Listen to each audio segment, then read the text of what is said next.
दशक तिसरा, समास दुसरा, स्वगुण परीक्षा। जय जय रघुवीर समर्थ, जय जय रघुवीर समर्थ, जय जय रघुवीर समर्थ।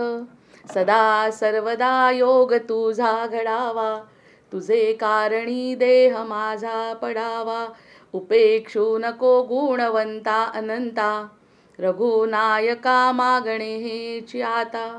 हनुमंतांची कुळवल्ली राम मंडपावेला गेली, श्रीराम भक्तीने फळली, रामदास बोले या नामे। शुका सारिखे पूर्ण वैराग्य जाचे, वसिष्ठा परिज्ञान योगेश्वराचे। कवी वाल्मिका सारिखा मान्याईसा, नमस्कार माझा सद्गुरु रामदासा। जयाचा जगी जन्म नामार्थ झाला, जयाने सदा वास नामात केला। जयाच्या मुखी सर्वदा नाम कीर्ती, नमस्कार त्या ब्रह्मचैतन्य मूर्ती।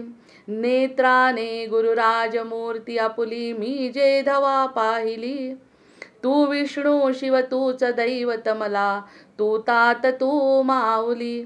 झाला भाव मनात या मग करू कोणास पाचारण, प्रल्हादा गुरुराज या नित तुम्हा माझे असो वंदन। जय जय रघुवीर समर्थ। गणेश शारदा चैव सद्गुरु सज्जनस्तथा, आराध्य दैवतं गुह्यं सर्वं मे रघुनंदनः। गणेश शारदा सद्गुरु संत सज्जन कुळेश्वरू, सर्व ही माझा रघुवीरू। सद्गुरु रूपे श्रीराम माझे आराध्य दैवत, परमगुह्य गुह्यातीत, गुह्यपणाची मात न चले जेथे।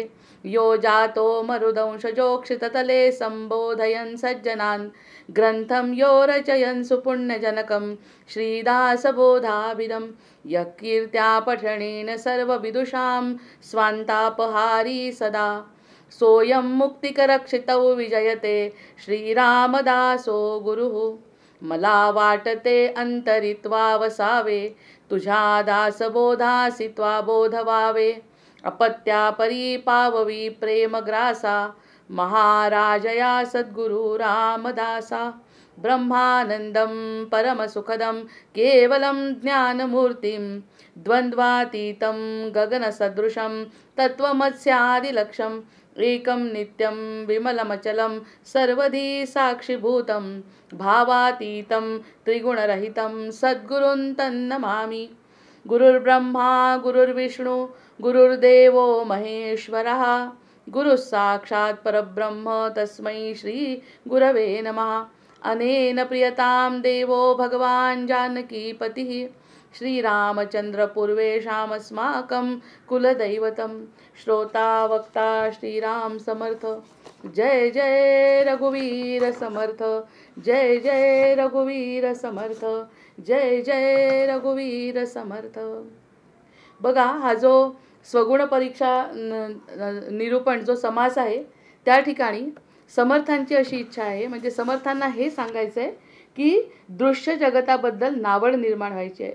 दृश्य जगताबद्दल नावड निर्माण होण्यासाठी हा समास आहे। उदासीनता आणि त्याची सत्यता, असत्याची सत्यता कळावी, ह्या गोष्टीसाठी हा समास आहे। आता एक उदाहरण जर द्यायचं असेल, आई आणि मूल असतं, आईला काम असतं। आईला जेव्हा काम असतं तेव्हा आई म्हणते मुलाच्या हातामध्ये खेळणं देते आणि त्याला सांगते तू हे खेळ, तोपर्यंत ती काम करते। थोडा वेळ मूल खेळतं आणि थोड्या वेळ मूल खेळल्यानंतर त्याला त्या गोष्टीचा कंटाळा येतो आणि पुन्हा आईकडे येतो।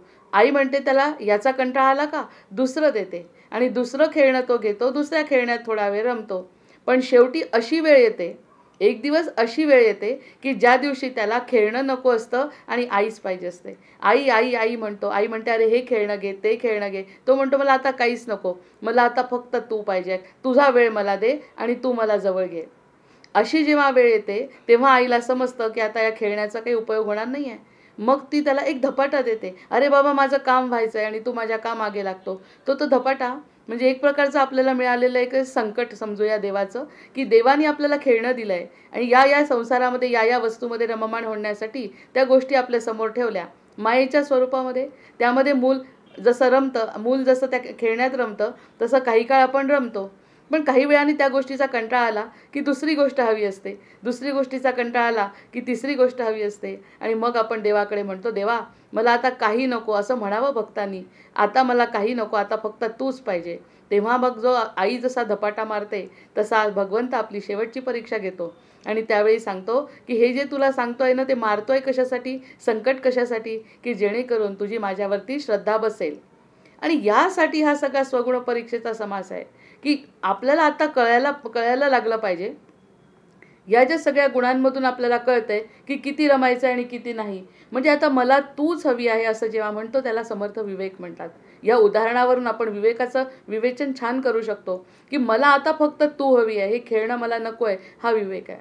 म्हणजे या ठिकाणी ते सगळं जसंच्या तसं आहे, त्या वस्तू जसंच्या तसे आहेत, पण त्यात त्याचं मन रमत नाही आणि तो म्हणतो ते खेळणं मला नको, मला आई पाहिजे. तसं या वस्तू त्याचं मन रमत नाही आहे.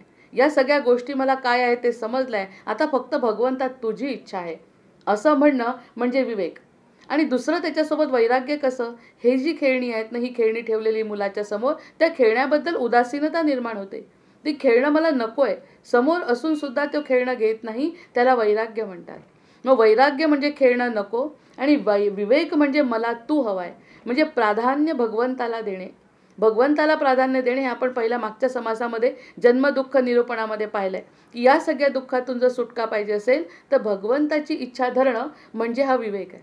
विवेक दुसरं तिसरं काही नसून ज्या ठिकाणी फक्त भगवंत हवासा वाटणे, आधीच्या अनुभवातून आधीच्या खेळण्यातून खेळणं नको आहे मला आणि मला भगवंत हवासा वाटणे, ही जी नावड निर्माण झाली त्या गोष्टींची, आपोआप त्या गोष्टींची नावड जर निर्माण झाली म्हणजे मग आपण त्या भगवंताला प्राधान्य देतो असा. त्यासाठी समर्थांचा मागची ओवी सुद्धा आपण बघितली आहे की जो त्रिविध तापे पोळला, संसार दुःखे दुखावला, तोची अधिकारी झाला परमार्थाविषयी.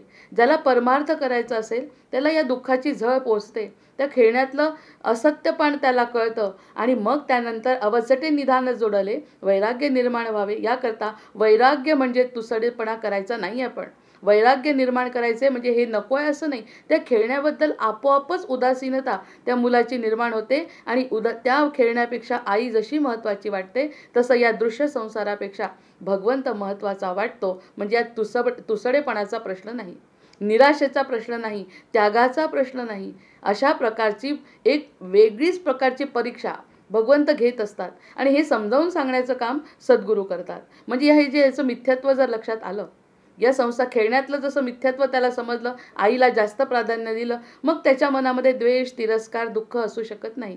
कारण ते आपोआप सुटतायत त्या गोष्टी, ती खेळणी त्याची आपोआप सुटतात. त्या खेळण्यांकडे तो न बघता आईकडे वळतो. मग त्या ठिकाणी द्वेष, तिरस्कार, दुःख, म्हणजे संसारातून मन जर काढायचं असेल तर तिरस्कार, दुःख आणि द्वेष न होता आपोआप भगवंत मोठा असं जेव्हा मनात येईल त्याला विवेक म्हणतात.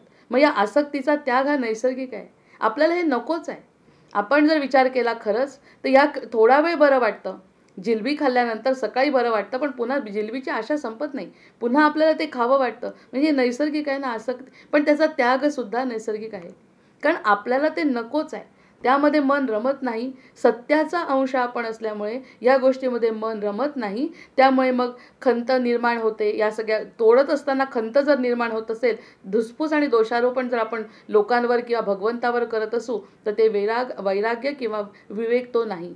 विवेक आणि वैराग्य त्यासाठी अतिशय सुंदर उदाहरण असं आठवलं की जे झाडाचं पान जेव्हा पिकतं तेव्हा त्या झाडाचं पान पिकल्यानंतर ते आपोआप गळून पडतं.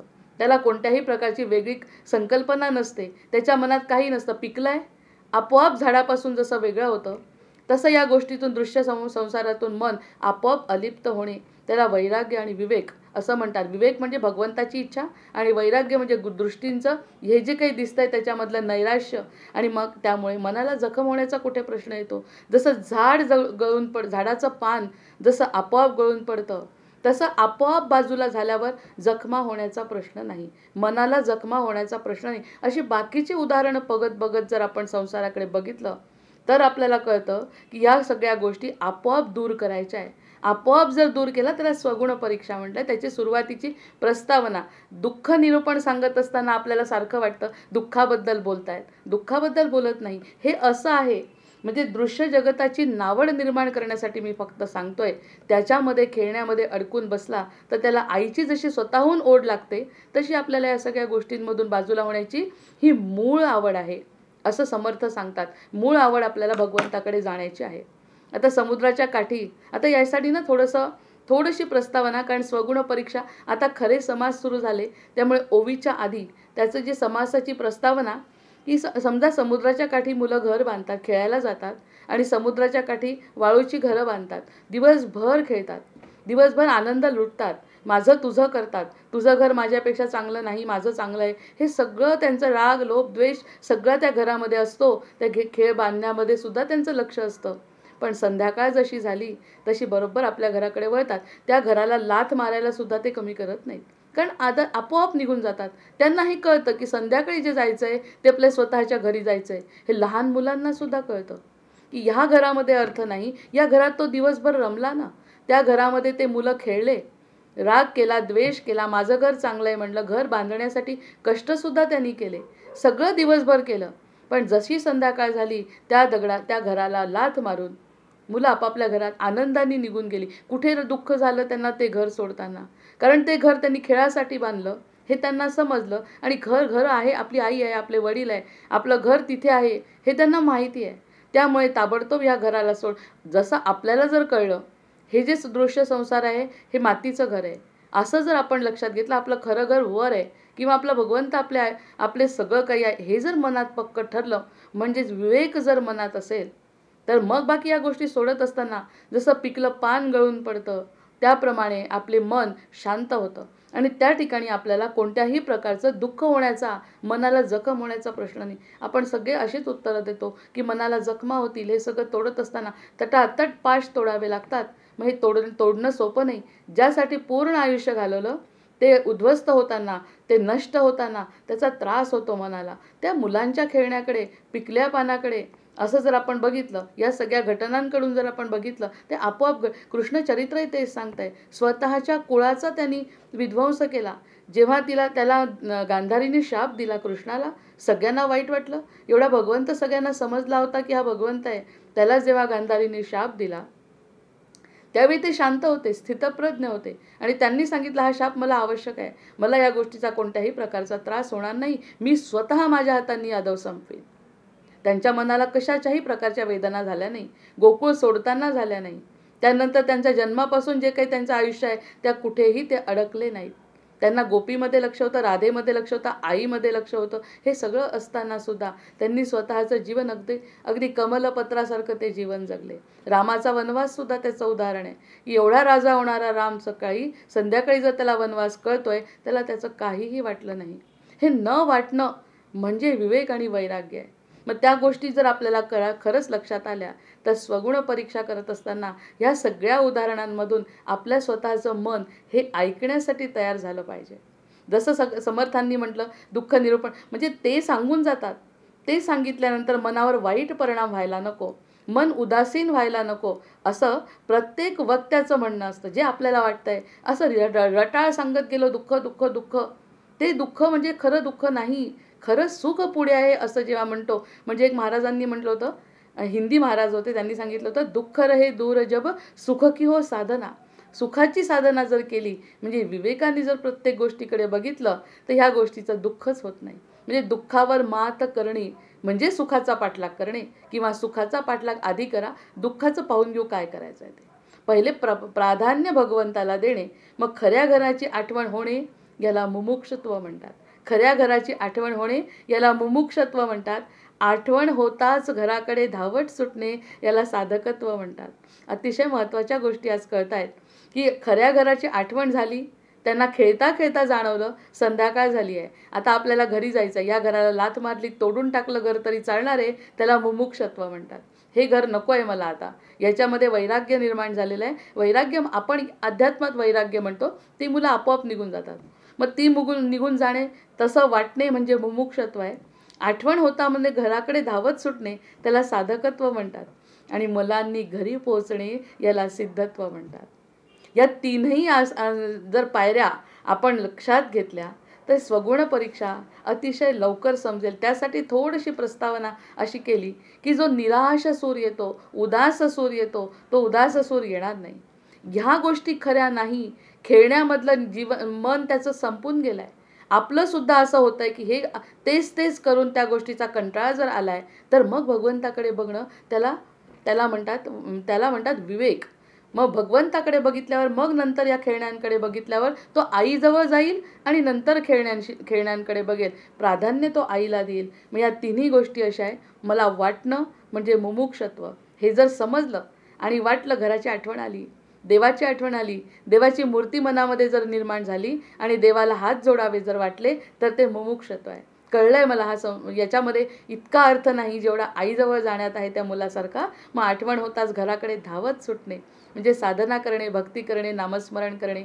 जे काही आपल्याला आवडतंय सहजपणे, सुंदरपणे जे काही शक्य आहे ते जर केलं तर ते साधकत्व म्हणतात.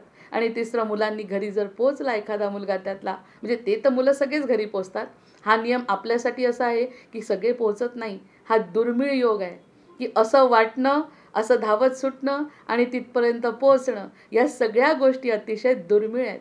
त्याच्यामुळे हा प्रस्तावनेचा जो भाग आहे तो अतिशय नयनरम्य आहे. नयनरम्य, हृदयाला आनंद देणार आहे. खरंच या गोष्टी जीवनामध्ये घडतात.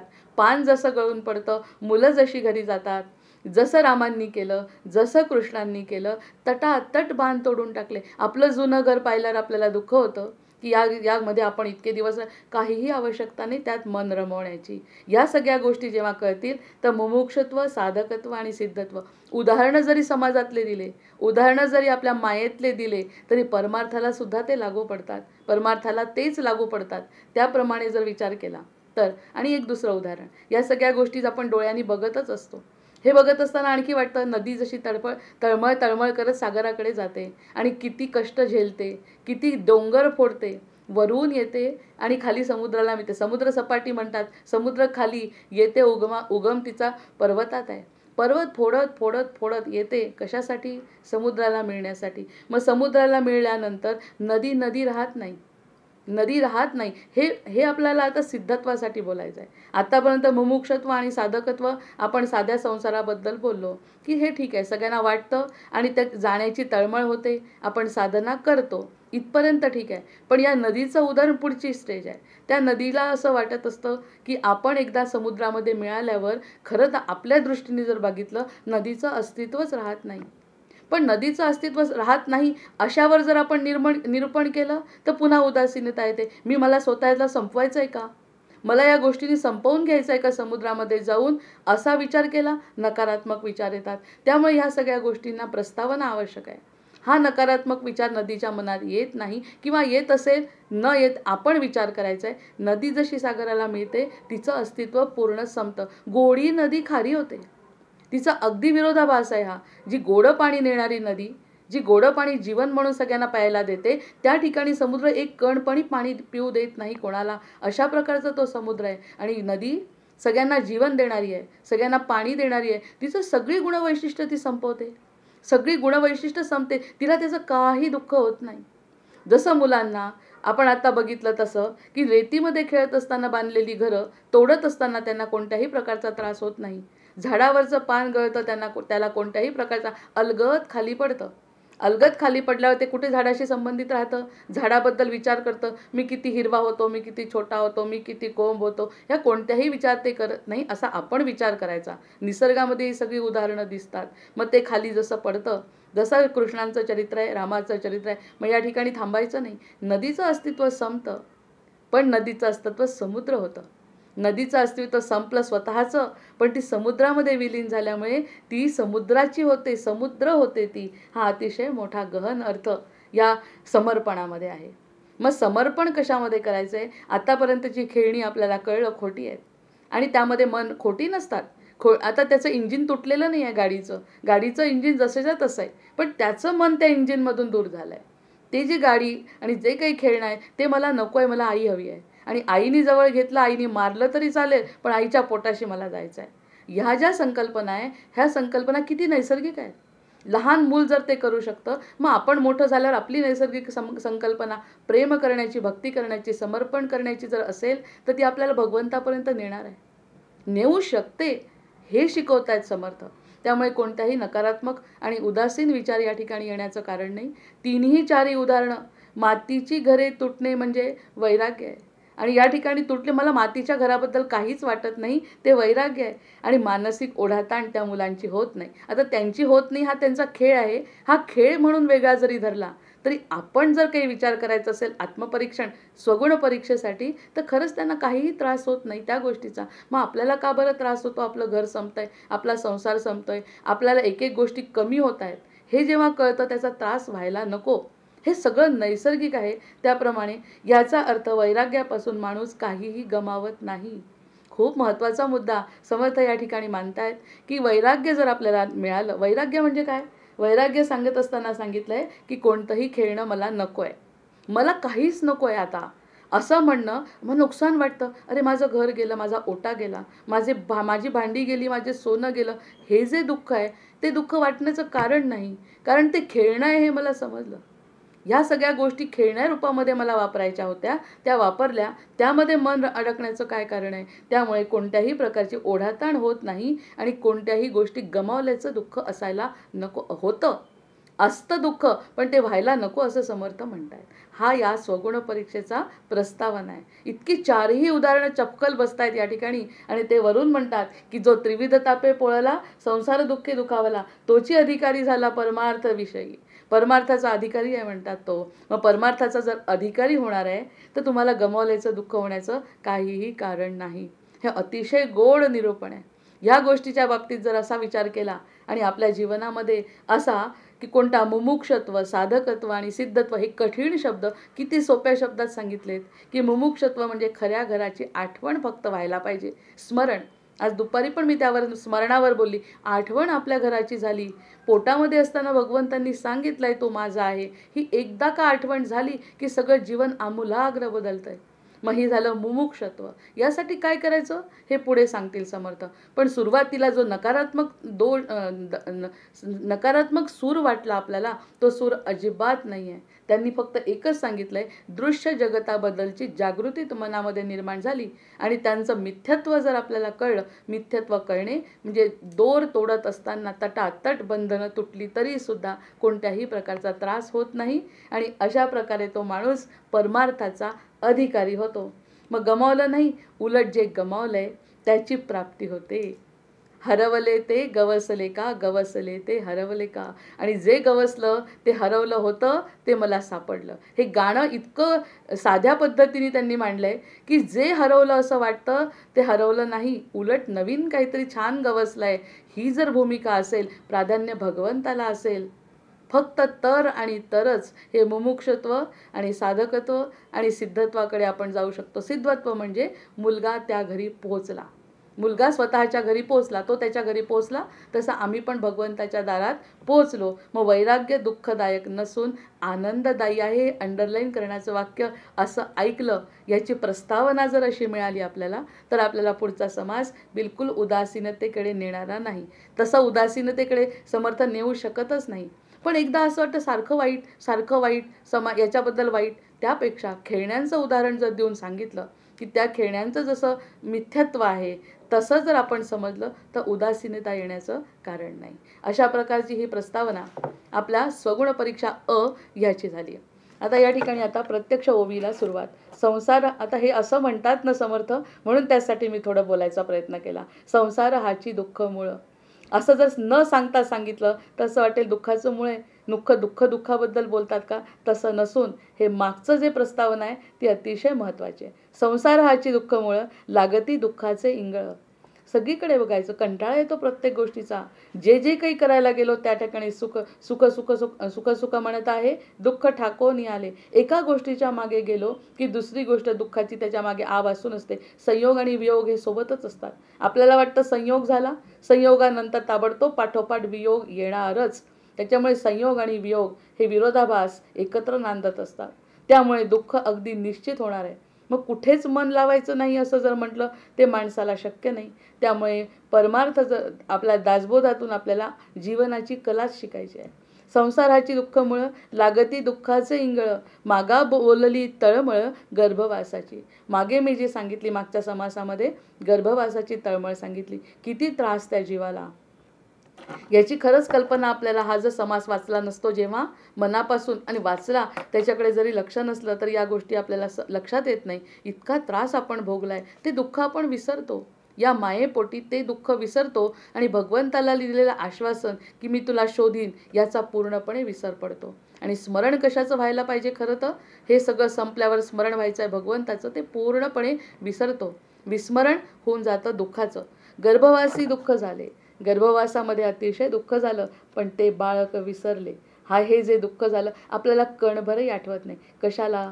गर्भवासाच्या दुःखापेक्षाही आपण अतिशय दुःखात समजा 3, 4, 5 वर्ष काढली आणि पुढे जर सुखाचे दिवस आले तर मागचे दुःखाचे दिवस आपण विसरतो. नुसतं वाटतं त्यावेळी मला खूप त्रास होता, खूप त्रास होता, पण प्रत्यक्ष त्रास आपल्याला अनुभवता येत नाही. ती विस्मरण शक्ती आपल्याला भगवंतांनी दिली आहे. सुख असो का दुःख असो ते विसरतो आपण. म्हणजे विसरण्याची गोष्ट भगवंतांनीच दिली, ती पण नैसर्गिक आहे. मग गर्भवासी दुःख झाले, ते बाळक विसरले. पुढे वाढवू लागले दिवसेंदिवस. पुढे आता हळूहळू बालक वाढायला लागलं. सुरुवातीला गर्भवासाचं दुःख झालं, ते त्यांनी गर्भवासामध्ये कष्टातच काढलं.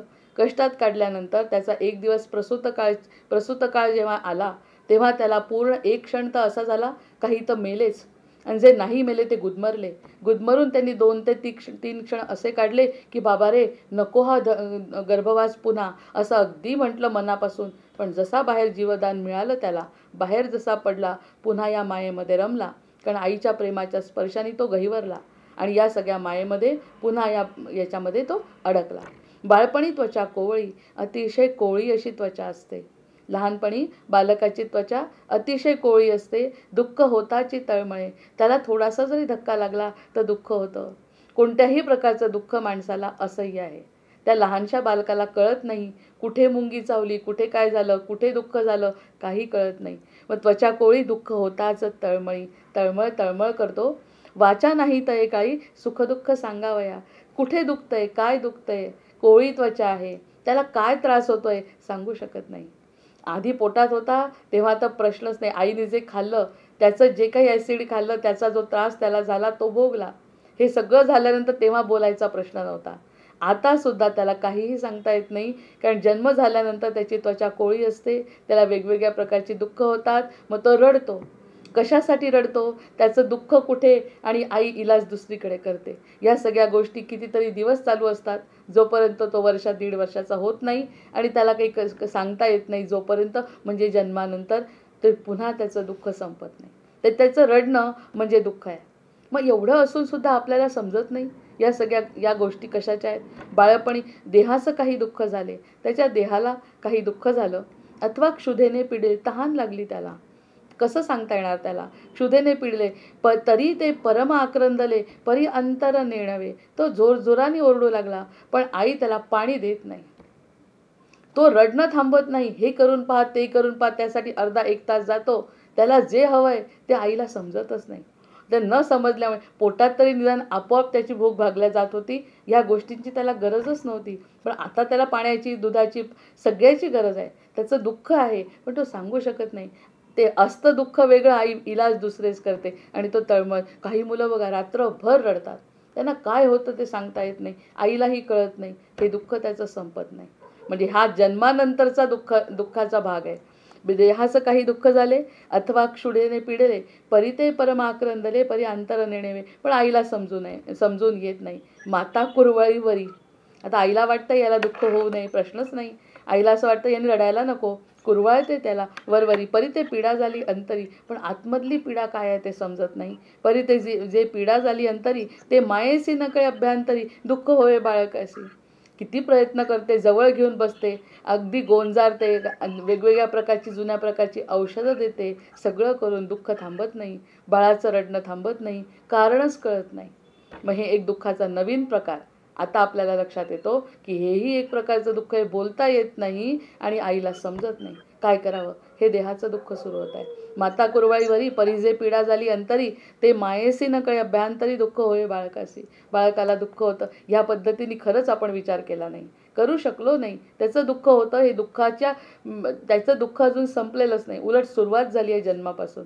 मागुते मागुते पुंजे रडे, मागून मागून रडतंय. माता बुजावी घेऊ न कडे, त्याला वेगळंच काहीतरी म्हणायचं, त्याला कडेवर घेऊन सांभाळते. नंतर वेथा नेणेदी बापुडे तळमळी जीवी, काय करावं समजत नाही. बाहेर घेऊन फिरली तरी शांत होत नाही, घरात आणलं तरी शांत. तळमळ तळमळ त्या जीवाची चालते, कारण त्याला काय दुखतंय हेच मातेला कळत नाही. या प्रकारचं जे दुःख आहे आपण अजूनही भोगतोच आहे जन्मानंतर. जन्मात आधीचं दुःख सांगत असताना समासामध्ये स्पष्ट वर्णन केलं आहे. उलटा टांगलेला असतो जीव, एवढ्याशा जागेत राहतो, हे सगळं कष्ट सहन करून, नाकतोंड बंद करून कसा बसा जन्माला येतो. जन्माला आल्यानंतर वर्ष, 1.5 वर्ष, 2 वर्ष त्याला हेही सांगता येत नाही की माझं काय दुःख आहे, आणि रडणं संपत नाही. मागुते मागुते पुंजे रडे, माता बुजावी घेऊ न कडे, वेथा नेणती बापुडे तळमळी जीवी. तळमळ तळमळ जीवाची होते, सांगू शकत नाही. कितीतरी उदाहरणं आपल्याला या बालकांच्या बाबतीत माहिती आहे. त्याला एखादी कोपऱ्यात कुठेतरी मुंगी चावते आणि ते शेवटपर्यंत आईला समजत नाही. ते रडत राहतं. शेवटी त्याला एवढी मोठी गाठ होते त्या मुंगी चावून, आईला कळत नाही, त्याचं रडणं थांबत नाही. काय करावं याला? हे देहाचं दुःख त्याला भोगावं लागतं. नाना व्याधीचे उमाळे. बरं, हे झालं वरचं. त्याला वेगवेगळ्या प्रकारच्या व्याधी होतात. तेणे दुःख आंदोळे, रडे पडे का पोळे अग्निसंगे. कधी कधी इतका त्याला व्याधी होतात, दुःखांनी ओरडतो, रडतो, आणि कधी कधी अग्नीच्या जवळ जाऊन अग्नीचे चटके सुद्धा त्याला बसतात. लहानपणी समजत नाही, कुठे घरंगळतो कळत नाही. या सगळ्या भानगडींमध्ये त्याला अग्नीचे चटके सुद्धा बसतात. म्हणजे शारीरिक वेदना त्याला होतात, आणि शारीरिक वेदना आपल्यालाही होतात. पण आपण ताबडतोब त्यावरती इलाज करू शकतो, सांगू शकतो, तो तेही करू शकत नाही. त्यामुळे जे आहे ते भोगल्याशिवाय त्याला गत्यंतर नाही. खरंच हा विषय, हा जो भाग आहे जीवनातला, आपण होऊन गेलाय, पण ह्या दृष्टीने कधी विचारच केला नाही की लहान बालकाचं हे प्रकारचं दुःख आहे. आनंदाने हसतो, तो रडतो जेव्हा, ते आक्रंदन त्याचं जे आहे ते दुःखानी आहे, पीडेनी आहे. हे आपल्याला वेगळ्या पद्धतीने आता लक्षात येत आहे की हा त्रास आपण भोगलाय. त्याचं शरीर रक्षिता नाही, त्याला स्वतःचं जीवाचं रक्षण करता येत नाही, म्हणजे समजतच नाही. जीव इतका लहान आहे की त्याला काहीही कळत नाही. शरीर रक्षिता नाही, घडती नाना अपाये, त्यामुळे वेगवेगळे अपाय घडतात. स्वतःला स्वतःचं रक्षण न करत असल्यामुळे अपाय घडतात. खोडी अधांतरी होय आवेगहीन बालक, आवेग आणतो, सगळ्या प्रकारचे आवेग करतो, हे करतो ते करतो. करत असताना त्याला ज्या काही वेदना होतात, त्या ठिकाणी खोड्या ज्या करतो तो, त्यातून त्याला वेगवेगळ्या प्रकारचे शरीर त्याला सांभाळता येत नाही, आणि शरीराला वेदना होतात, शरीर दुःखामध्ये जातं. आता या सगळ्या घटना समर्थांना अगदी व्यवस्थित विवरण जेव्हा केलं, तेव्हा आपल्या लक्षात येतं खरंच बालकाचे हे हाल आपण बघितले आहेत. अथवा अपाय चुकले. कधी कधी वाटतं ते आपल्याला जर काही झालं तर आपण सांगतोय की अशा पद्धतीने मी ते औषध घेतलं पण त्याचा उपाय झाला नाही, मला दुसरंच काहीतरी होतंय, हे सांगून आपण औषध योजना बदलू शकतो. लहान बालकाला तेही शक्य नाही. अथवा अपाय चुकले, एखादा उपाय करता करता अपाय झाला तर सांगू शकत नाही. पूर्वपुण्य पुढे ठाकले, मातेचं ओळख लागले दिवसेंदिवस. अपाय चुकले, मग त्याचा त्रास झाला, हा भाग संपला. त्यामुळे पुढे म्हणतात पूर्वपुण्य पुढे ठाकले. हे सगळं संपलं बाबा एकदाचं. एखाद्या मुलाला लवकरच देहव्याधीपासून मुक्ती मिळाली, आणि तो पूर्वपुण्य पुढे ठाकलं, व्यवस्थित झालं. मग आता आईला ओळखायला लागलं. ही मायेची जागा, जसं आपण आता सुरुवातीला प्रस्तावना बघितली, त्या प्रस्तावनेप्रमाणे जर विचार केला तर खरंच या सगळ्या गोष्टी अगदी स्टेप बाय स्टेप आपण अनुभवल्या आहेत की पूर्वपुण्य पुढे ठाकले आणि मातेचं ओळखू लागले दिवसेंदिवस. आता आई ओळखायला यायला लागली, आईचा स्पर्श समजायला लागला, आणि दिवसेंदिवस तो मातेच्या जवळ जाऊ लागला. क्षणभरी मातेचं न देखे, आता मातेपासून दुःख त्याला झालं. क्षणभरी मातेचं न देखे तरी आक्रंदे रुदन करी दुःखे. आणि मग आई दिसली नाही तर दुःख. आईच्या ऐवजी मावशी आली, वडील आले, तरी त्याला नको आहे, मला आईच पाहिजे. आई नसली तर दुःख. आईला 2 मिनिट सोडेना, म्हणजे इतका अडकला त्या आईमध्ये. आई नाही तर कोणी नाही, इतकं त्याचं कडक धोरण की मला आईच पाहिजे. म्हणजे आईपासून आनंद तर मिळाला, पण आई नाही तर दुःखही आईपासूनच झालं. त्यामुळे आई दिसली नाही, आक्रंदे रुदन करी दुःखे, आई नाही तर दुःख. हे दुःख कुणापासून झालं? आईपासून झालं. हे सुद्धा आपल्या लक्षात येत नाही. आई दिसली नाही की तो रडतो, म्हणजे आईमध्ये अडकला आणि दुःखाने विवळायला लागला. क्षणभरी मातेस न देखे तरी आक्रंदे रुदन करी दुःखे, ते समयी माते सारिखे आणिके काहीच नाही. त्यावेळी म्हणतो माझ्या आईसारखं काहीच नाही. आईच्या ऐवजी दुसरं कोणीही आलं, काहीही घेतलं, कितीही त्याला कडेवर नेलं, काहीही केलं तरी तो झोपायचं नाव घेत नाही, तो रडत राहतो. हे दुःख कोण कमी करणार त्याचं? कारण त्याच्या मनाने आता ठरवलंय की आपली आई म्हणजे आपला आनंद आहे, आई व्यतिरिक्त दुसरं काही नाही. या आईमध्ये अशा प्रकारचा तो गोरफटला. आईला 2 क्षणही उसंत न देता सतत आई लागते, आणि आई नाही मिळाली, तो वियोग झाला की दुःखाने आक्रंदो लागतो. म्हणजे आईपासून मिळालेलं दुःखसुद्धा एक विशिष्ट प्रकार. आता देहाच्या दुःखापेक्षाही मानसिक दुःख त्याचं सुरू झालं की आई नाही तर काही नाही, दुसरं कोणीही मला घ्यायचं नाही, मला फक्त आई पाहिजे. आणि असं प्रत्येकाच्या बाबतीत घडतं. काहीचं थोड्या प्रमाणात कमी असतं, पण आई प्रत्येकाला लागते. हे दुःख प्रत्येक जीवाचं आहे, आई नाही दिसली तर. क्षणभरी मातेस न देखे तरी आक्रंदे रुदन करी दुःखे, ते समयी माते सारिखे आणिके काहीच नाही. मातेच्या सारखं दुसरं त्याच्या दृष्टीने काही नाही. म्हणजे या ठिकाणी त्याची मानसिक व्याधी सुरू झाली. आतापर्यंत देहव्याधी, आता मानसिक व्याधी. आस करून वास पाहे, आस करून वास माते विण कदा न राहे. वर बघतो आई कधी येईल, आई नाही आली की रडणं. माते विण कदा न राहे, वियोग पळ मात्र न साहे. 1 मिनिट सुद्धा आईला कुठे जाऊ देत नाही अशी मुलं आपण बघतो. 1 मिनिट सुद्धा आईला कुठे जाऊ द्यायचं नाही. वियोग पळ मात्र न साहे, स्मरण झाली यानंतर. झोपेतून उठला, स्मरण झालं आईचं की आई ताबडतोब लागेल. आईच्या शिवाय मी राहणार नाही, नाही तर मी रडायला सुरुवात करीन. रडायला सुरुवात करणे म्हणजे दुःखी होणे, आणि दुःखाचंच विवेचन चाललंय ना सगळं, जन्म दुःख निरूपण. मग त्यामुळे दुःखाची सुरुवात आहे अशी. आधी या 3 प्रकारच्या पायऱ्या बघितल्या. आता मानसिक अडकला आईमध्ये, आणि आई काही सतत त्याच्यासोबत राहू शकत नाही. जसं म्हटलं, संयोग आणि वियोग हे सोबतच असतात. 2 मिनिट आई मिळाली, 10 मिनिट आई कुठेतरी गेली, दुःखाने होरपळला. कुठे का असेना जीव अडकला. जिथे अडकला तिथे दुःख आलं. आणि असं लहानपणापासून सुरू आहे, कारण आई त्याला आता जीवापेक्षाही जास्त आवडायला लागली आहे. मग हे अशा प्रकारे दुःखाची निर्मिती सुरू झाली. जरी ब्रह्मादिक देवा आले, आता ब्रह्मा सुद्धा उभा राहिला तरी नको आहे, मला फक्त माझी आई पाहिजे. जरी ब्रह्मादिक देवा आले अथवा लक्ष्मीने अवलोकिले. म्हणजे उदाहरण किती सुंदर देत आहेत की आई, ब्रह्म आला, महालक्ष्मी आली, नको आहे, मला माझी आई पाहिजे. जरी ब्रह्मादिक देवा आले अथवा लक्ष्मीने अवलोकिले, तरी न वचे बुजावले आपले माते वाचोनी. माझी आई म्हणजे आई, काळी असो गोरी असो जशी असो, ती माझी आई आहे. ती लक्ष्मी नको, ब्रह्मदेव नको. समजतंच कुठे आहे ब्रह्मदेव आणि लक्ष्मी काय आहे. आईपासून तर सुरुवात झाली आहे आता, की माझी ही आई आहे, या मायेमध्ये मी अडकतोय, माझ्या आईच्या शिवाय स्पर्श मला नको आहे.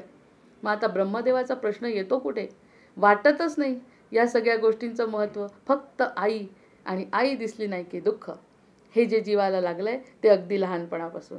नंतर कुरूप अथवा कुलक्षण, आता तेच बोलले की कुरूप असो आई, कुलक्षणी आई असो, त्याला कुठे माहिती आहे बालकाला आई आपली कशी आहे, पण ती आई माझी आहे, तीच माझं सगळं कल्याण करणार आहे. कुरूप अथवा कुलक्षण सकळाहून करंटेपण, तरी नाही ती समान भूमंडळी कोणी. ती करंटी असली, वाईट असली, दुष्ट असली इतरांसाठी, कुलक्षण असली, कुरूप असली, पण त्याच्यासमोर देवी फिक्की आहे, तिच्यासमोर ब्रह्मदेव फिक्का आहे, मला माझी आई. असं भगवंतांचं नाही झालं. कृष्णाची बाललीला सांगत असताना शनिदेव खिडकीतून बघतायत, आणि यशोदा म्हणते तुम्ही यायचं नाही घरामध्ये, त्याला बघायचं नाही. यशोदेमध्ये तो रमलेलाच नाही. तो म्हणतो, यशोदेला बाजूला करतो, हळूच खिडकीतून बघतो आणि त्याला दर्शन देतो. हे परमतत्व आहे. परमतत्व या दुःखात अडकला नाही, पण सर्वसाधारण बालक आईलाच सोडत नाही, यशोदेला बाजूला करतो. हे सगळ्या गोष्टी आता भागवतात जेव्हा वाचू, जेव्हा आपण अशा पद्धतीने भागवत वाचू, तेव्हा परमात्मा आणि साधा जीव याच्यातला फरक कळतो. त्या ठिकाणी त्यांनी सांगितलंय, यशोदे बाजूला हो, मला शनीला दर्शन द्यायचं आहे, कारण शनी माझ्यासाठी तिष्ठत उभा आहे. आणि आपल्याला फक्त आई, जीवाला फक्त आई लागते, आणि आई नाही दिसलं की दुःख होतं. मग त्याच्यासमोर ती आई कुरूप असो, कुलक्ष, एवढी यशोदा जिचं इतक्या जन्माचं पुण्य तेव्हा भगवंत पोटी आले, ते भगवंत म्हणतात आईला बाजूला हो. अशी आई, आणि संयोग असून सुद्धा वियोग अनुभवतात. या सगळ्या गोष्टी खऱ्या नाही हे त्यांना समजतं, पण आपल्याला कसं कळणार? ते कळण्यासाठी आपण जीवनकला वाचत असतो. या सगळ्या गोष्टीत आपण रमवून जातो, आणि ही भगवंताची खरी लीला आहे. लीला जर श्रीकृष्णांची लीला जर कळायची असेल तर आपण कसं रमतो या गोष्टीमध्ये, या सगळ्या गोष्टी आपण आत्मपरीक्षणातूनच विचार करू शकतो. कुरुपत्वा कुलक्षण सकळाहून करंटेपण, तरी नाही ती समान भूमंडळी कोणी, तिच्यासारखी कोणी ही स्त्री मला, स्त्री काय कोणीच नको आहे, मला फक्त माझी आई पाहिजे असं म्हणतो ना आपण. अशी बालकं बघतो तेव्हा आपल्याला आठवतं की खरंच आहे, आईशिवाय दुसरं मला आता काही नाही. हळूहळू हळूहळू या सगळ्या त्याच्यात पायऱ्या समर्थ वर्णन करतायत. ऐसे ते केविलवाणे, असं ते केविलवाणं, मातेविण दिसे उणे, माता दिसली नाही तर अगदी केविलवाणं होऊन जातं, रडवेलं होऊन जातं. म्हणजे आपण अडकलो आहे संसारामध्ये, आईमुळे अडकलो आहे असं समर्थांना या ठिकाणी. आपण म्हणजे जीव हा प्रत्येक वेळ असा अडकतो. ऐसे ते केविलवाणे, मातेविण दिसे उणे, रागे परते केले तिने, तरी आक्रंदोनी मिठी घाली. ती रागवली, धपाटा मारला, का रे बाबा मला सोडत नाही, मला काही दुसरी कामं नाहीत का असं म्हणून मारलं तरीसुद्धा आईला सोडत नाही, चिकटून बसतो. या सगळ्या गोष्टी किती चिकटतोय मायेला. भगवंताची लीला आता जर आठवली की दुसरीकडे जायचं आयुष्याला बाजूला केलं, याचा अर्थ आपण किती गुरफटलो या संसारात. तेव्हापासून वर्षाचं पण व्हायचं आहे मूल अजून, त्यावेळी आपण अशा प्रकारचं. आणि ह्या गोष्टी समजणं खूप आवश्यक आहे. जोपर्यंत या गोष्टी समजणार नाहीत तोपर्यंत आपलं प्राधान्य भगवंत राहणार नाही. आणि जसं समुद्र काठीचं घर जसं खोटं जर ठरलं तसा हा संसार तेव्हा खोटा ठरेल. तोपर्यंत आपण त्यातच रममाण हो. जी पुनरावृत्ती आहे, तेच तेच करण्याची वृत्ती आपली राहील तोपर्यंत हे असंच घडत राहील. ऐसे ते केविलवाणे, मातेविण दिसे उणे, रागे परते केले तिने, तरी आक्रंदोनी मिठी घाली. अशी समर्थांनी घातली नाही, लग्न केलं नाही. देवांची चरित्र यासाठीच वाचतात की त्यांना मायेने अडकवलं नाही. आईवडिलांचा त्रास झाला, आईवडिलांना त्रास झाला संन्यासाचा, ज्ञानेश्वर माऊली त्याच्यात अडकले नाही, त्या गोष्टीचं त्यांना दुःख झालं नाही. हे महत्त्वाचं तत्त्व या ठिकाणी विवेक आणि वैराग्याच्या या ज्या प्रस्तावनेत आपल्याला कळतं. म्हणजे नकारात्मक संसार न वाटता नकारात्मक आपले विचार आहेत हे आपल्याला लक्षात येतं. सुख पावे माते जवळी, मग माता जवळ आली की सुखी. माझ्यासारखा सुखी कोणी नाही, आनंदी. एखादी व्यक्ती तर इतकी छोट्या छोट्या गोष्टीमध्ये असते की एखादी बांगडी बघितली, माझी मी नवीन बांगड्या घातल्या, त्याकडे बघत म्हणे मी 1-1 तास 2-2 तास माझे निघून जातात. कारण त्या बांगडीमध्ये जे सौंदर्य आहे ना ते मला कुठेच दिसत नाही. म्हणजे कोण कशात अडकेल, ह्या सगळ्या गोष्टी आपल्या स्वतःच्या भ्रमिष्ट मनाच्या कल्पना. मग ते म्हणाले सुख पावे मातेजवळी, मातेजवळ गेलं की सुखी आनंदी. म्हणजे याचा अर्थ ते दिवसरात्र घेऊन बसावं का, शक्य आहे का. संयोग आणि वियोग सोबत आहे, आईला उठून जावं लागतं, दुःख. सुख पावे मातेजवळी, तरी करिताची तळमळी, दुरी करिताचं तळमळी, अतिप्रीती तये काही मातेवरी लागली. आणि मग इतकी प्रीती त्या मातेवर लागली की मातेशिवाय दुसरं, म्हणजे मातेला त्यांनी जास्त वेळ दिलाय. आता यात कोणता आपण विचार करायचा तो बघू. 4 ते 5 श्लोक जवळपास पूर्ण मातेवरती दिले आहेत की मातेला कसा कुरवाळतो, इतकं ती अपाय करते, तिला समजत नाही याच्यासाठी काय करायचं, पण मातेचा स्पर्श त्याला कळतो आणि तो मातेजवळ आनंद घेतो. मातेवरी लागली तव ते मातेचं मरण आले. अचानक काय झालं, दुःखी संसार आहे. संसार काय म्हटलंय त्यांनी, संसार हाची दुःख मुळं, म्हणून त्याचं उदाहरण देताना म्हणतात संसार हाची दुःख मुळं, लागती दुःखाचं इंगळ, मागा बोलली तळमळ गर्भवासाची. इतका छान रमलाय जीव त्याचा आईमध्ये. आई त्याचं प्रेमाने सगळं करते आहे, आई जवळ घेते, आई असली तर आनंद होतो, आई नसली तर दुःख होतं. इतकं महत्त्व मातेला जीवनामध्ये प्राप्त होतं. आणि माता मरते, काही कारणाने माता मरते. म्हणजे काही लोकांच्या बाबतीत असं घडतं की एवढं 1-1.5 वर्षाचं मूल झालं आणि मातेला त्रास झाला, मातेचा वियोग पूर्णच झाला. जो 5 मिनिट सोडत नाही त्याला पूर्णपणे माता सोडून जाते. आई पाहत तव ते मातेचं मरण आले, प्राणी पोरटे झाले. मग एकटा झाला, दुःखे झुरणी लागले आई आई म्हणून. दुःखाने झुरणी लागली, आई आई आई, आईशिवाय दुसरं काही नाही. होती तब्येत तेवढी खराब झाली, कशी बशी कमावलेली तब्येत गेली, कारण आई दिसत नाही आहे. बरं आहे, लहानपणी लवकर विसरतात. या सगळ्या गोष्टींनी आई गेली म्हणून दुःखी झाला. आई पाहता दिसे ना, दीनरूप पाहे जना, आस लागेल मना, आई येईल म्हणून. मन लोकांकडे बघतोय, तो स्पर्श मला कधी मिळेल, माझी आई मला कधी मिळेल, पण आई येणं शक्य नाही, कारण आई गेलेली असते. मग लागली झुरणी, तब्येत जी होती चांगली झालेली ती खराब झाली आणि दुःखामध्ये प्राणी तळमळू लागला, कारण त्याची आई तर आता पूर्णच त्याला सोडून गेली. माता म्हणून मुख पाहे. किती आईबद्दल बोलतायत समर्थ की माता म्हणून आईकडे बघतोय. एखादी बाई आली जवळ, एखादी व्यक्ती जवळ आली की माता म्हणून मुख पाहे, मुख बघतोय तिचं, तेव्हा ती आपली माता नव्हे, ती आपली माता नाही. मग हिमासले राहे दैन्यवाणे, मग दैन्यवाणं पुन्हा थोडंसं छोटंसं तोंड करून रडणं आणि दुःख त्याचं सुरू, कारण त्याची आई त्याला काही मिळत नाही आहे. माता वियोगे कष्टले तेणे मानसी दुःख, इथे मानाचं दुःख आहे. तेणे मानसी दुःख झाले, देहही क्षणत्व पाविले अतिशयसी. या सगळ्या गोष्टीने देह क्षीण झाला, मानसिक दुःख झालं, रडून रडून बेजार झाला, पण माता आली नाही. असा हा संसार दुःख मूळ आहे. लागले दुःखाचे इंगळ. आता दुःखाचे प्रकार कोणतेही असले तरी दुःख वाटतंच मनाला. या सगळ्या गोष्टींची सुरुवात अशी बालवयापासूनच होते. माता वियोगे कष्टले तेणे मानसी दुःख झाले, देहही क्षणत्व पाविले अतिशयसी. नंतर अथवा माता वाचली. पण आता हे दुसरा प्रसंग सांगतायत की एकदा माता गेली म्हणून दुःख, पण आता माता वाचली, माता आहे. माय लेकुरा भेटी झाली, बाळदशा ते राहिली दिवसेंदिवस. मग बाळदशेमध्ये तो वाढतोय, आई आहे, आई सोबत आहे, दिवसेंदिवस बाळ वाढू लागला. बाळपण झाले उणे, दिवसेंदिवस होय शहाणे. मग ते मायेचे अत्यंत पेकणे होते ते राहिले. मग मायेमध्ये आईच्या सोबत आहे आणि त्याचं बाललीला सुरू झाल्या. आई आहे, आई असताना सुद्धा त्याचं जीवन सुरू झालंय. पुढे तो लो लागला खेळाचा. मग आईच्या सोबत राहतोय. राहत असताना बघा, ज्या आईसाठी रडत होता, जी आई नाही म्हणून रडत होता, ज्याची आई गेली त्यांनी स्वतःचा जीवाचा रान करून घेतलं, दुःखी झाला, हा मुलगा ज्याची आई आहे. मग आईचं एवढं दुःख सुख असताना सुद्धा मोठा झाला तर लो लागला, म्हणजे आवड लागली खेळाची. आता इथेच एक खेळणं बाजूला पडलं. आपण जे म्हणतोय मगाशी जे सुरुवातीला प्रस्तावना केली, खेळणी खेळताना एक दिलं खेळणं, दुसरं खेळणं दिलं, थोडा वेळ आईशी, नंतर थोडा खेळाशी, असं खेळण्याची पद्धत बदलत जाते. पुढे लो लागला खेळाचा. मग आईसुद्धा महत्त्वाची वाटते ना इतकी.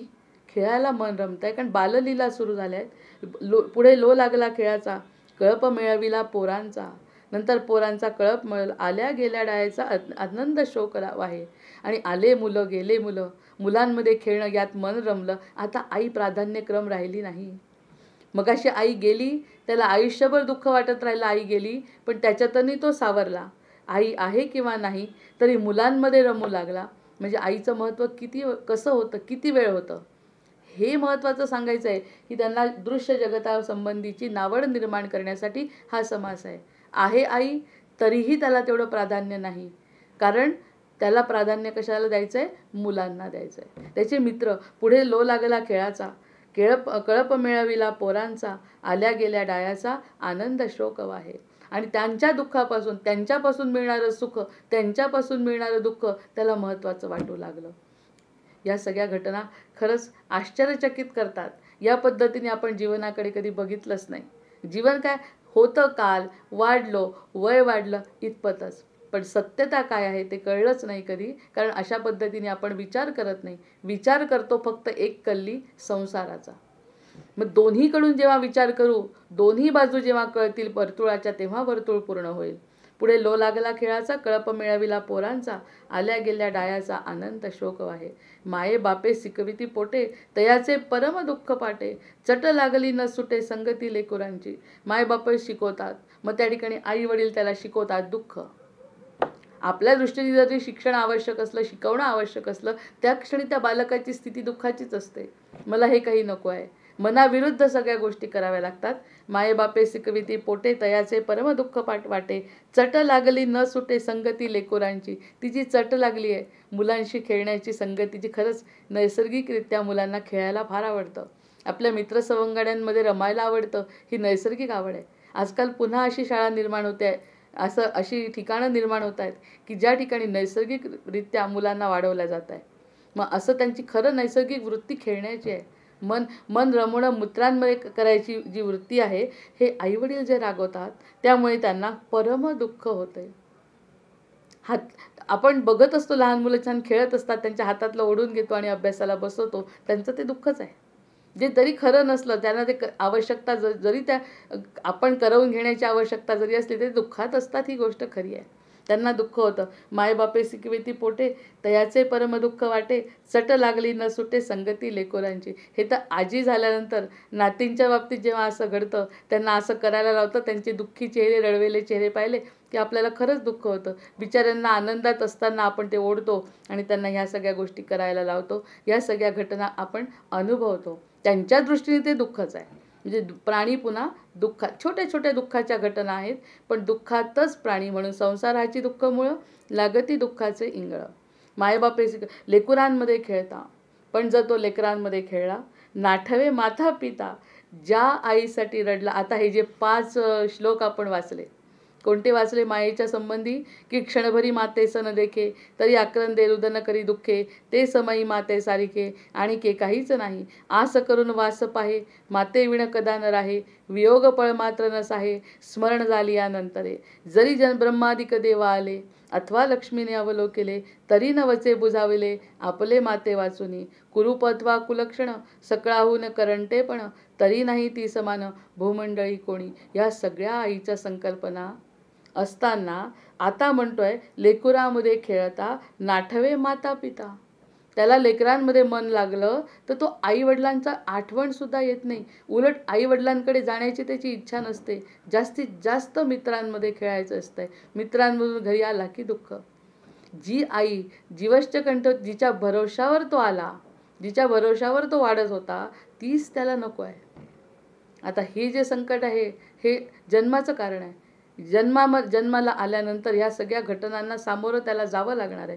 लेकुरामध्ये खेळता नाठवे माता आणि पिता, तवर तेथेही अवचिता दुःख पावला. कधी कधी तिथे सुद्धा दुःख मिळत आहे. मित्रांमध्ये सुद्धा दुःख मिळत आहे अवचित. कधी कधी सगळं काही मनासारखं त्याच्या होत नाही. त्याच्यामुळे तिथे सुद्धा हे दुःखाचे प्रकार खरंच आपण विचारच करत नाही. की सतत दुःख असे मिळत, छोटे छोटे. मोठे दुःखाचे डोंगर तर पुढे सांगतातच आहे समर्थ. एवढा मोठा समास आहे पुढे. पण ते सांगत असताना त्याची मिथ्यता त्या गोष्टीमध्ये. आता तर मोठी मोठी संकटं जरी सांगितली कोणी दुःख, तरी त्या असं लक्ष नाही द्यायचं त्याच्याकडे, असं म्हणावं वाटतं. कारण छोट्या छोट्या संकटांनीच तर खरं माणसाला सवय करून दिल्या देवानी. या दुःखाची तो अजूनही सवय झाली नाही. कारण संसाराची दुःखमुळं या सगळ्या गोष्टी अजूनही जर पटत नसतील, तर आपला दासबोध वाचून किंवा अध्यात्मामध्ये जाऊन फायदा नाही. कारण ह्या सगळ्या गोष्टी खऱ्या नाहीतच. या सगळ्या गोष्टी अगदी खोट्या आहेत. त्याच्याशी आपल्या मनाचा संबंध जोडायचा नाही, कार्य करत राहायचं आहे. नंतर लेकुरामध्ये खेळता नाठवे माता पिता, तव तेथेही अवचिता दुःख पावला. पण कधी कधी त्या ठिकाणी सुद्धा त्याला दुःख होतं. पडले दात फुटला डोळा, हे दुःख आता शरीराचे सुरू झाले. पडले दात फुटला डोळा, मोडले पाय झाला खुळा, गेला माझा अवकळा ठाकून आली. जो काही माज होता खेळाचा, दातांचा, डोळ्याचा, तो सगळा एक दिवस सगळं पडलं. त्याला दुःख मिळालं शरीराचं पुन्हा. निघाल्या देवी आणि गोवर, कुठे सुटलंय जीवाला? सगळं चांगलं आहे, मुलांमध्ये रमलंय सगळं, त्याच्यातूनही दुःख भोगून बाहेर आला कसा बसा? तर देवी आणि गोवर म्हणजे जुन्या काळी हे सगळे लस न देता सगळे जे रोग आहेत ते लहानपणी प्रत्येक मुलाला व्हायचे 5 वर्ष तरी. निघाल्या देवी आणि गोवर, उठले कपाळ आला ज्वर, ज्वर तर सुटतच नाही. पोटसोळी निरंतर वायगोळा, पोट दुखायला लागलं. वायगोळा म्हणजे पोटामध्ये गोळा येतो आणि दुःख होतं पोटाचं. ह्या ज्या व्याधी आहे शरीराच्या, त्या त्याला अपचन, हे सगळ्या गोष्टी होतात, त्यातून दुःख होत आहे. लागली भूते झाडी झडपणी, आजकाल हे मानत नाही. भूत लागलं, चेटूक लागलं, करणी केली, दुःख मिळालं. जळीच्या मेसको मायेर आणि मुंजा झोटिंग करणी म्हैसोबाची. हे जुन्या काळचा ग्रंथ असल्यामुळे म्हैसोबाची जी झोटिंग, मुंजा, हे सगळे जे आहेत ना वाईट तंत्र करणारे लोक, त्यांनी त्याच्यावरती तंत्र केलं आणि त्याचा त्याला त्रास झाला. दुःखच आहे ना हे सगळे. दुःखाचा आपण स्वतःच्याही मनाचा विचार केला तर किती. प्रत्यक्ष कुंडामध्ये पडले मी, देवीच्या कुंडामध्ये पडली. म्हणजे हे सगळ्या गोष्टी दुःखाच्या खरंच आहेत. ज्या क्षणी एक क्षण जरी कुणी आलं नसतं तर माझं मरण निश्चित होतं. म्हणजे जे गर्भवासाच्या यातनांपेक्षा इथे 2 मिनटं नाकातोंडात पाणी गेलेलं हे आठवत आहे मला. जेव्हा 5 वर्षाची नाकातोंडात पाणी गेलं असतं, ते पुजाऱ्यांनी उडी मारली नसती किंवा म्हणजे तोही एक दुःखाचा प्रकार आपण भोगला हे आठवत आहे. या गोष्टी घडतात जीवाच्या बाबतीत. मग हे घडलं आहे ना. लागली भूते झाली झडपणी, जळीच्या मेसको मायेराणी, मुंजा झोटिंग करणी म्हैसोबाची. कोणीतरी वाईट दृष्टीने बघतं, मुलगा चांगला आहे, मुलगी चांगली आहे, दृष्ट लावतं आणि या सगळ्या गोष्टींचा त्या जीवाला त्रास होतो. वेताळ खंकाळा लागला. जुन्या काळच्या गोष्टी आहेत. आपण विज्ञान युगामध्ये या गोष्टी मानणार नाही आणि वेळ संपली आहे. मी आता फक्त ओव्या वाचते 5. वेताळ खंकाळ लागला ब्रह्मगिरो संचरला, नेणो चेडा ओलांडीला, काहीही कळेना श्रीराम. एक म्हणती कोणे केले अंगी देवत घातले, एक म्हणती चुकले सटवाईचे श्रीराम. एक म्हणती कर्मभोग अंगी जडले नाना रोग, वैद्य पंचाक्षरी चांग बोलावून आणले श्रीराम. एक म्हणती हा वाचेना, एक म्हणती हा मरेना, भोग भोगी तो यातना, पापास्तव श्रीराम. जय जय रघुवीर समर्थ, जय जय रघुवीर समर्थ. 32 झाल्या. मीराताई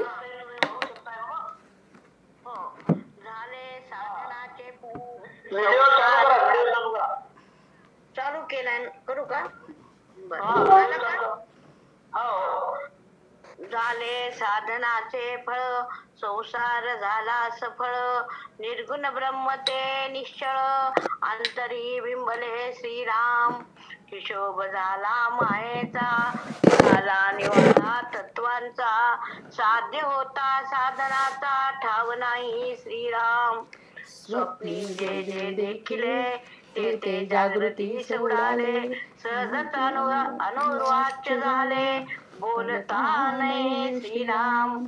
ऐसे हे विवेक जाणावे, प्रत्येकुनेसी मानावे, जन्म मृत्यूच्या नावे, शून्याकार श्रीराम.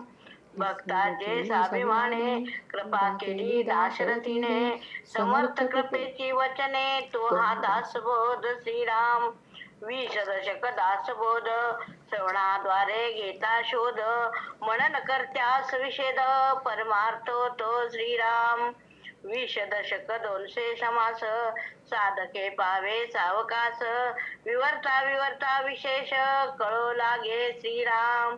ग्रंथाचे करावे स्तवन, स्तवनाचे काय प्रयोजन, येथे प्रत्यास कारण प्रत्यो पावा श्रीराम. देह तो 5 भूताचा, कर्तात्मा तेथीचा, आणि कवित्व प्रकार मनुष्याचा, काशावरून श्रीराम. सकळ करणे जगदीशाचे, आणि काय कवित्व जगदीशाचे, आणि कवित्वचे काय मानुषाचे, ऐसे प्रमाण बोलण्याचे काय घ्यावे श्रीराम. सकळ देहाचा झाडा केला, तत्व समुदाय उडाला, येथे कोण्या पदार्थाला फुले म्हणावे श्रीराम. ऐशी ही विचाराची कामे, उगेच भ्रमो नये भ्रमे, जगदीश्वरानुक्रमे सकळ केले श्रीराम. जय जय रघुवीर समर्थ. वंदे देवं विष्णुमशेषस्थितिहेतुं, त्वामध्यात्मज्ञानविरन्तर्हृदि भाव्यं.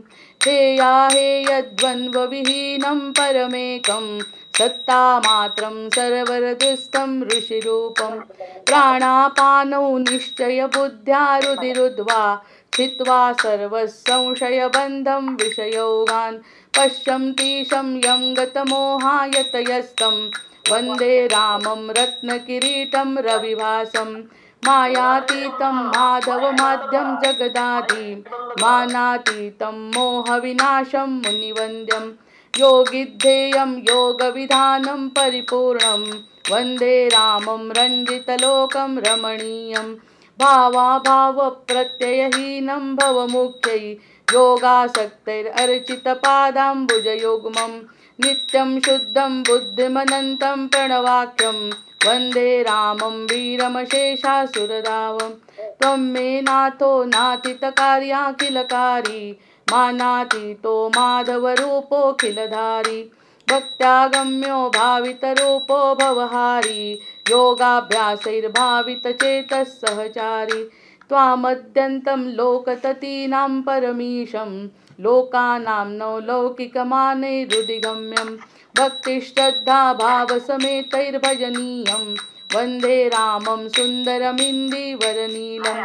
को वा ज्ञातुं त्वामतिमानं गतमानं, मानासक्तो माधवशक्तो मुनिमान्यं. वृन्दारण्ये वन्दितवृन्दाकरवृन्दं, वन्दे रामं नानाशास्त्रैर्वेदकदम्बै प्रतिपाद्यं. नित्यानन्दं निर्विषयज्ञानमनादिं, मत्सेवार्थं मानुषभावं प्रतिपन्नं वन्दे रामं मरकतवर्णं मथुरेशं श्रद्धायुक्तो यः पठति मम स्तवमाद्यं ब्राह्मं ब्रह्मज्ञानविधा रामं श्यामं कामिदकामप्रदमीशं ध्यात्वा ध्याता पातकजालैर्विगत स्यात् सीताकान्तस्मरण जय जय राम। महारुद्र हनुमान की जय। जय जय